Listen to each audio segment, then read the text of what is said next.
Shalom. Wah.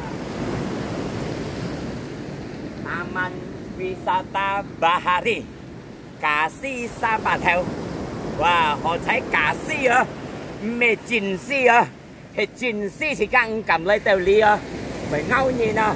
cà si thì càng nén lấy tàu li liễu, lấy tàu li phân hỷ, lấy tàu li khai lọ, còn ngọ cà si à Sapat Heo à, li tu đã thành xa, còn ngọ xa à, ngay tu nước đỏ chỉ cây phục chim, thôi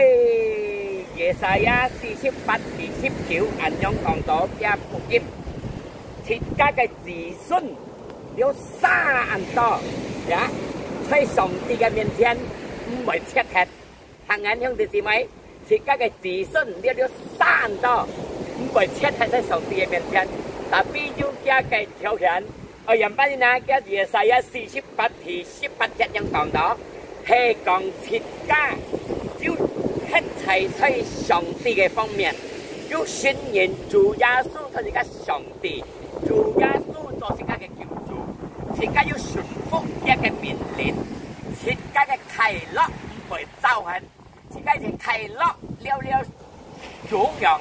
充分人類，自家嘅歡喜唔會切吃，自家嘅歡喜了主讓充分類，意思啊係自家相信主耶穌啊，自家信任耶穌做自家嘅救主啊，自家嘅快樂，自家嘅歡喜，自家嘅平安。了主讓嘅充分人類唔會切吃，mà cả nhà自家講信耶穌嘅救主，自家得到永久嘅快樂，永久嘅歡喜，自家嘅自信肯得到，自信唔會切吃，在上帝嘅面前，但係呢，因為自家做老人，自家做阿爸阿妹，自家相信耶穌嘅救主，當然自家帶自家嘅自信嚟到上帝嘅面前啊，自家帶佢順服上帝嘅命令。信任上帝做嘅救主，順服上帝嘅命令嚟照上帝嘅法嚟行，照嘅福音嚟行，先天講自家嘅快樂唔會造痕，自家嘅歡喜唔會切吃，全照要存到自家嘅自信，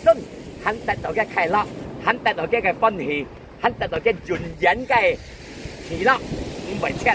ngay禱告本兄弟姊妹係講要聽到一個福音，以愛全照嘅快樂。去完全嘅歡喜，打開一個心，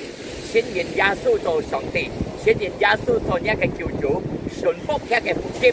順服一個命令，自家得到完全嘅快樂，把看自家嘅自信肯得到一個完全嘅快樂，冇切吃，哇，是本快樂，所以耶穌基督嘅名嚟晒打開心，你得到一個恩典，最好嘅恩典，所以耶穌基督嘅名喺度感恩，喺度禱告，哈利路亞，阿門。